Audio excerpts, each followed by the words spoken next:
Hey, I want to talk to you real quick about DEI. DEI. Now, a lot of people, when they think DEI, they think, hey, we're gonna, stop all the colored folks from taking the white people's jobs They and took our jobs! Yeah, they're down, took our jobs! but I think even if you're deeply racist and problematic like that, you probably need to think about who else is affected. One group that is affected is the disabled.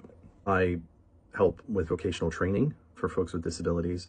I myself have ADHD, which comes with a number of different issues, including auditory processing issues. So if you say something to me and I say, what? What?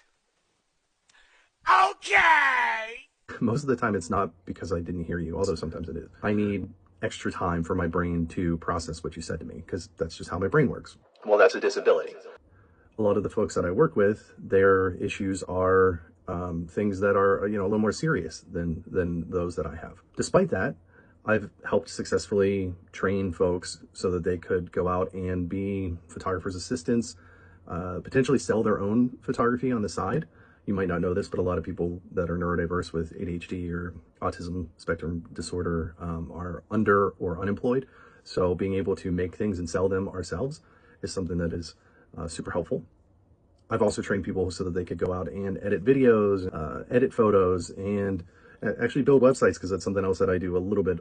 The point is, I'm not the only person that is teaching these folks. They have coaches that help them to be independent when it comes to grocery shopping, when it comes to how to do their laundry, right? When it comes to how to interface with professionals to ask for a job, right? It's things that help these folks, but they need some accommodations.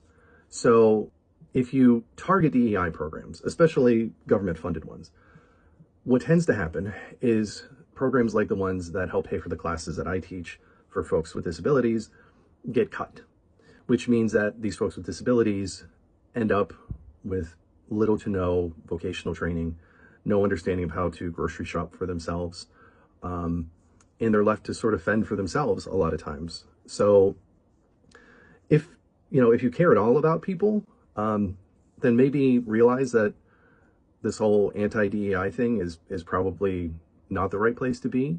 And if there's one group that maybe you do care about, then maybe you'll think about them, and that is veterans, military vets, because there are a lot of military vets that went and fought, that were in combat, and that were disabled as a result of that. So what I'm saying is, if you care about troops, if you know anybody who needs any sort of accommodation, please recognize that all this anti-DEI rhetoric is really harming those people. Thank you, and I hope to see you again.